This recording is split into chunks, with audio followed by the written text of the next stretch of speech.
Thank you. Yeah, my name is Joseph, and I'm super excited to be up here today because I've been a fan of Supabase for a pretty long time, even before AI. And I've just been obsessed with this tool, and I just wanna. I've been running a software dev agency, so I'm really obsessed with building fast, and I think maybe I can share some of my experience with you guys here today, and maybe, yeah. Yeah, so I just want to share how my journey began with Supabase and how I landed on Supabase. So I'm actually a very like a pali pali kind of guy. I like to move things really fast, and I said, how can I really build fast? And I think it really boils down to two things, right? You get rid of things that you don't need, and you keep everything super simple. So I think a lot of the alternatives that I did consider is like Firebase, Firestore, and Firebase RealStore database, real-time database. And I think back in the days, everyone wanted like a front end, back end, and database. But then with serverless coming up enough, like I could completely get rid of the back end, and I don't need to worry about it anymore, which was awesome with Supabase and simplicity.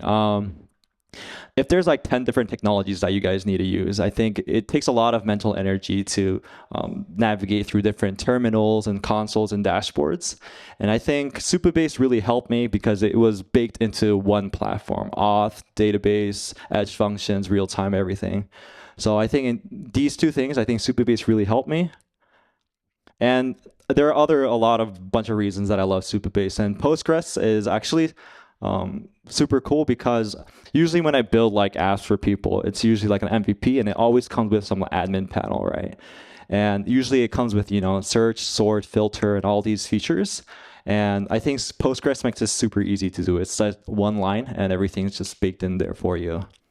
And the developer experience is absolutely amazing. This is, I think, before AI, and so I just had this one story where I was creating like an edge function, which is basically just like a server function in Next. But I was developing it, and then it's time to test it, right? But then right as I scrolled down, and when I created like an edge function using the Supabase edge function command, how to test it was exactly there with the URL, HTTP method, and exactly how to do it. So that I can just copy and paste it into like Postman and test it. And to be honest, that happened like a couple years back, but that experience still stays with me today because I felt like the developer experience was awesome. They know exactly what you need, where you need it. And so I think that stuck with me, and I fell in love with Supabase since. And I've become like a preacher to everyone that I know that you gotta use Supabase. But yeah, so Supabase is pretty awesome. Now, I think I just need to scope it out a little bit, right? So I think development encompasses two large areas. For example, the developing phase and the maintaining phase. I define developing phase as a phase where you build when you don't have users yet. So I think if you do the maintaining phase, I think there's a lot more stuff to be mindful of. But developing phase, I think you can just move fast and just push through as fast as possible. And I think that's what I'm going to focus on today's talk. Yeah. Yeah, so it's gonna be pretty elementary stuff, I think. But I do think that there are really cool tools like AI tools that came about recently that I think everyone can just maybe learn about a little bit. So I think the first thing you have to do when you create an MVP is create a feature, right? And feature usually comes with like a table. This is a simple table. And in today's age, instead of the development, I think it's really cool to just focus on the product requirement, like PRD, product requirement. What's the last word? Cool, definition. Okay, yeah. So you just have basically every user type and every authorization that each user type needs to have. For example, this is a very simple thing. For example, Instagram posts. It's CRUD, right? The creator can create it, everyone can read it, but only the creator can update and delete it. However, if you think about DMs, if I share it, only the sender and the receiver should be able to see it, right? I don't want anyone else reading my DMs, right? So in this way, I think it's just very easy to just think about the tables and then think about the authorizations about each user type, what they can do. And I think web dev in the very basic sense doesn't go beyond CRUD. And we're going to go talk about what we can use when it goes beyond CRUD. But Yeah, and this is this the basics of this. And right after you create like a table, like a very basic feature, I think the bare minimum of what you need is security, right? And I think security for me is one of the most boring parts because it's just, you don't really know if they're gonna like hack your app, right? But once they do, it's a big problem. But why we need row level security in Supabase is because in the past it was front end, back end, and then the database, right? And that backend was helpful in terms of security, but now you can shoot right through to the database from the front end, and that exposes your data. So what row level security does, it basically doesn't go beyond CRUD as well. You think about your users and what they can read, what they can update, and what they can delete, and what they can create. And so you may think about why this is necessary because in the previous thing, you already created that. So if you access your app and you create buttons, you click buttons, you should not be able to do that. But people, if you go to your browser console, if you see through your network, you'll be able to see URLs where you can access and actually access a database and you read through all the DMs. You don't want that happening through your app. So yeah, if that's why you gotta, this is the bare minimum of security I think that every MVP needs. And I know I'm just talking very theoretically, and I think there's a reason for that because in the previous, I'm gonna talk about MCPs a little later, but this feature and the RLS feature, it can all be created through the MCP, which I will kind of show you a little bit afterwards. But yeah, and the bare minimum for MVP read optimizations is, I think, three things: pagination, indexing, and caching. And this is the bare minimum. So after you have a feature, you got some security built in, what you need to do is make sure your app is kind of snappy, right? What I realized that even if you have like 1,000 rows or like 10,000 rows, your app does get a little slow unless you implement pagination, indexing, and caching. Pagination is, for example, when there is a user, there's like 20 billion records. Users will only scroll through like 10 or 20, right? So you don't want to bring all those 20 billion records up front. You just want to bring 10 or 20 that they will see. And that's basically what you do. It's infinite querying is kind of similar. You just scroll down and it brings the data as well. So that's number one. And indexing. Basically, this is the database. There's columns, and when you're filtering, sorting, or searching through certain columns, then you sort it, you index it in a way that it's easier for the computer to read. And caching, it's not part of Supabase. I just use something called TanStack. It's like a front-end library that manages it for you. But yeah, I don't know if some people might be thinking this, but these are read optimizations, but there's also create, update, and delete. And why people focus on read like optimizations.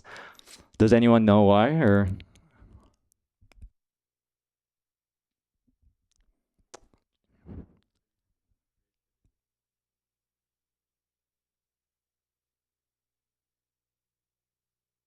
yeah, I mean, yeah, that's for sure. That's for sure another reason. For me, it's usually because I think mostly in a lot of apps, the read ratio is like 9-1. For example, Instagram. How many people post? They post like once a month, but they doom scroll all day, right? So we know that like 15 hours is reading. You're reading through the data. You're reading through the posts and the videos, right? But you create like once a year. So in most apps, read optimizations are a lot more important. And which is why I think pagination, indexing, and caching usually get the job done for MVPs. Yeah. Yeah. And indexing, I think, okay, I'll skip this. And now we have an app, a feature. Now we have some security built in. Now it's kind of snappy now because we have some optimizations. Now we need to create something that goes beyond our app. For example, like a payment service. And I'm going to introduce you to edge functions. So basically right now we have an app where there's a front end and we're accessing the database, but there are some features that need server side code because you cannot access it from the browser. And this includes payments, where security is super important. And so Supabase provides something called edge functions. These are called like in Firebase. These are called like cloud functions. And Next.js, I think server like functions are kind of a similar deal. And yeah, so they use something called Dino, which is it's JavaScript, but the runtime is a little different. And in the beginning, a couple years back, I think it was a little inconvenient because you couldn't import like Node packages. But recently, they did have an update, and so you can import all Node packages, and it's become a lot easier to use. And yeah, and it's super cheap as well. It's like you can use 2 million calls for free, I think. Oh yeah, so these are a bunch of like, payment webhooks, or if any service has like webhooks, for example, if someone you do something and then it processes and it comes back to you later, and all for all those purposes, it works super well. Yeah. Yeah. Yeah, so we're getting to like MCP now, and I do think that a long time ago I accessed the database a lot to see the tables and to see if the indexes were created properly and stuff. But these days, when I develop, I realize that I don't go to the dashboard as much as I did before, and I think it's because of MCP. MCP, is everyone here familiar with MCP? And I think it's the number one. If you don't have it, you need to do it right now. If you're using Supabase, it's you got to do it immediately because it basically does everything that I just mentioned for you. Um, so let me just.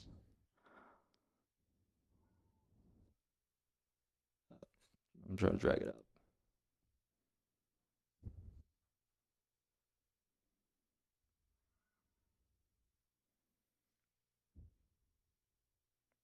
Sorry. I'm trying to drag up my cursor, but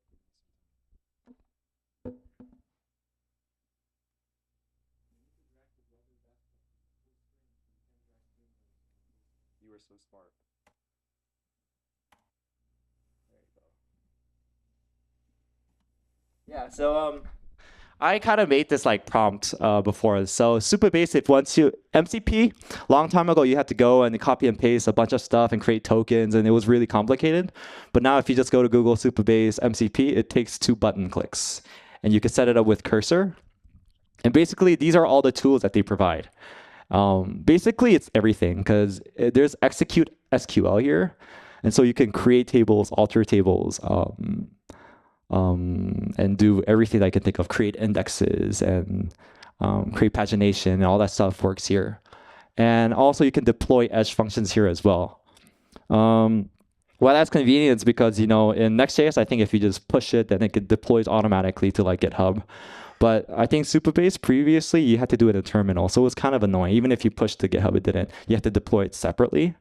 But now with MCP, you can just type it in here and you can get everything. So this is like one example. For example, see if you say just list the tables and get the first 2 records from each table, then it goes through everything and it runs like it does everything that it needs to here. It runs list tables, and if you see the stuff like execute SQL, it's here. Yeah, the functions are like here. Let me see if I can find it. Yeah, I can't find it, but it's here. Oh, there it is. Execute SQL. So it just runs through your database. It reads through everything, and it just understands how your tables are all formed. So you don't need to actually like go through and back and forth. And it's just like a friend that knows everything about your database, and it executes everything. And so once MCP like came about, I literally stopped going to the dashboard as like almost didn't go, and I still don't go yet. Once it's like deployed and it's maintaining, I think that's a different story. But when you're building and you want to launch fast, I think this gets the job really done really quickly. But the only thing is, you just have to always double check the work just to make sure that it's not completely crazy. But yeah, MCP is almost a must, I think, for launching apps super fast.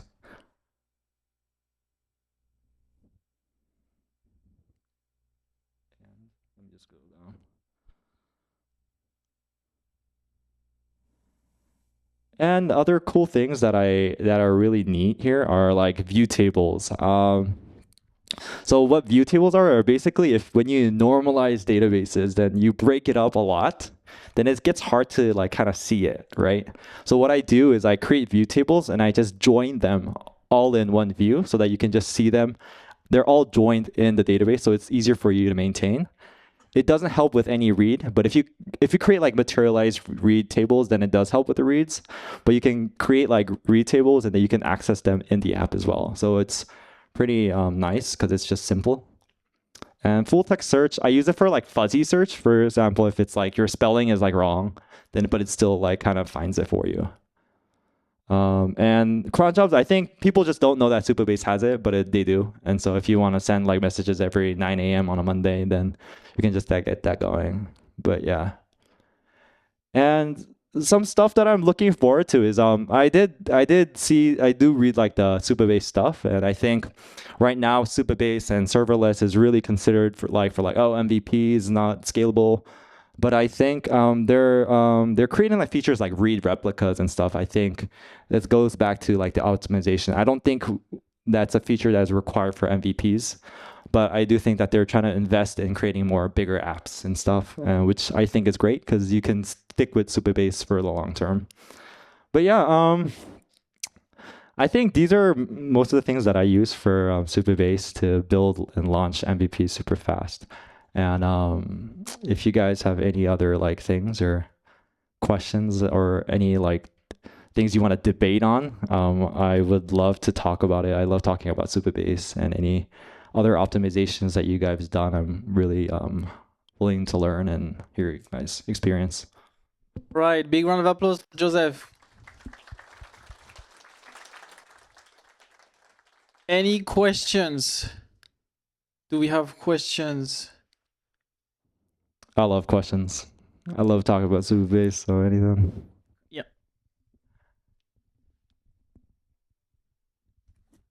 Yeah, it's about the MCP. So Yeah. like you said, like when we use like the MCP, we have to double check what the AI does. But you know, sometimes when you like doom vibe code a lot, yeah, sometimes like the AI can hallucinate and say like, oops, yeah, deleted all your database. Is this some kind of like a backup when, for example, you accept something because sometimes when you vibe code like so much, you like just accept everything and say like, oh no, like you should roll back. Is there this kind of features in Supabase? Yeah.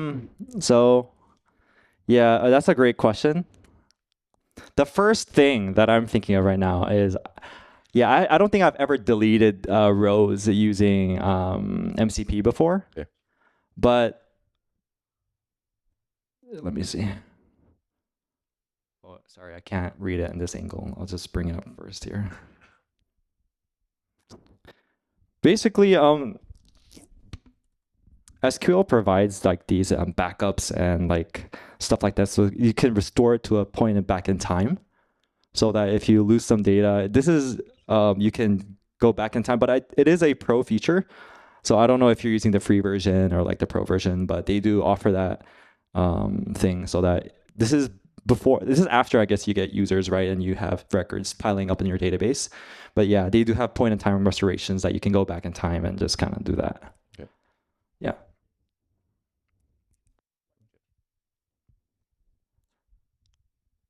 Yeah.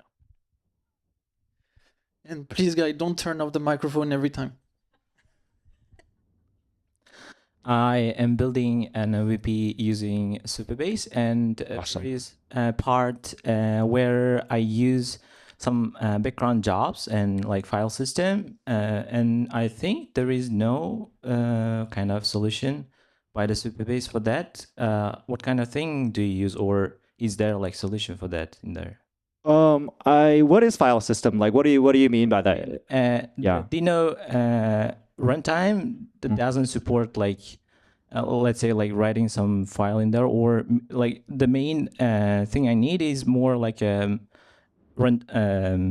background jobs, like you do something in the front end, and like let's say you kind of run long running, let's say creation of something using AI. Maybe? Right. Yeah, Okay, so I'm thinking. So basically, you have like an extensive job. For example, you need to convert videos to something else, and then you want Yeah. that to be running in the background.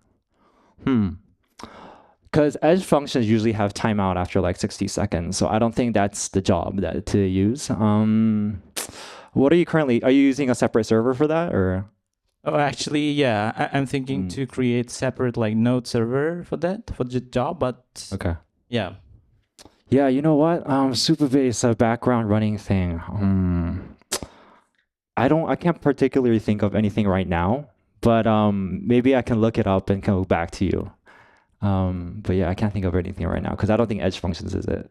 Yeah. But yeah, great question though. Yeah. Thanks. If I can add on this one, Yeah. so there are cron jobs on Supabase, but as you said, for heavy loads, like if you need a long time, because it is calculated, you have a timeout, as you said, but it's also CPU time, like couple of milliseconds. So if it's very heavy, I don't recommend using it. But if you can use OpenAI API, or because this doesn't count when you send a request and wait for that request, this doesn't count on the CPU time. But if you do like a FFmpeg or that kind of thing, this is too heavy. Yeah, okay. So I would say this is too heavy. Yeah. But for a lot of use cases, edge function, and you have the cron job is actually it's actually I love this sentence by the co-founders of Supabase. They just say it's Postgres because the cron is just using PG cron. So this is an extension on Postgres that you can have PGNet to do requests. You have PG cron to do cron. So you have cron jobs, but this is, in my opinion, a little bit too heavy in consumption to use on resources to use the edge function. Yeah. Any other questions? One last. I have. Yeah. Okay.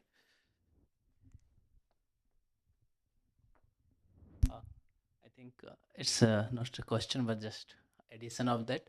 Yeah. In the previous question, if you are talking about submitting a task that takes lots of time and then you have to come back, so you can just split your design. So you can use edge function to submit the task to your other server that can do the processing, and then using webhook, and you can look into the database. So Supabase is just a database. So your other server that will do the processing, they can make a post request to your Supabase database, and then with your edge function on polling or any other method, you can just see when the task is completed. So you can use that way. Yeah. So I guess he's saying create a different server and then just get the results through an edge function and then save it in the database. Yeah. Yeah. You have also queues. So you have cron queues and a bunch of other stuff that just if you have resource intensive task, do this on your server, but you can communicate between edge function and so on with What's your experience with Supabase real time? And do you have any issues with it? Because I'm currently having lots of issues. Yeah, this is a Supabase event, so like, yeah. The real time, I did find it a little tricky because I think most of the real time, like for example, I don't know, like chat, because Firebase, Firestore, and Firebase real time database also provides like it's built in, so it's really easy. Usually when I create like chat applications, I think I use Firebase real time database, and the reason is because Firestore charges for like create, read, update, deletes, but Firebase real-time database is just free. You just pay for the bandwidth, which is kind of similar to Supabase, but I think it was a little more intuitive. And but is it possible? It's completely possible to use Firebase real-time. But so I just felt like it was a little trickier than the other like existing. I'm using it in production, but there are very small edge cases where like a message didn't come through. There's no way to like debug it. They don't have tools for that. Right. But yeah. I guess so. This is a Supabase event, but if things are not good, feel free. And a lot of people think the same way for the real time. Yeah. One of the reason is that the real time is also powered by Postgres, and this is a task that Postgres is not the best at. So if you have a lot of concurrent, people or users at the same time, it is just not as good as, if you are using WebSockets or that kind of thing. And this is a known problem. I think I remember Clement, you always also complain about the real time. And you also talk about custom implementation on the real time. Yeah. So yeah. So this is a known, problem, but can it be better? Maybe, but it's reaching a limit on Postgres itself. So yeah. Any last question? No? All right. Thank you so much. All right. Thank you so much.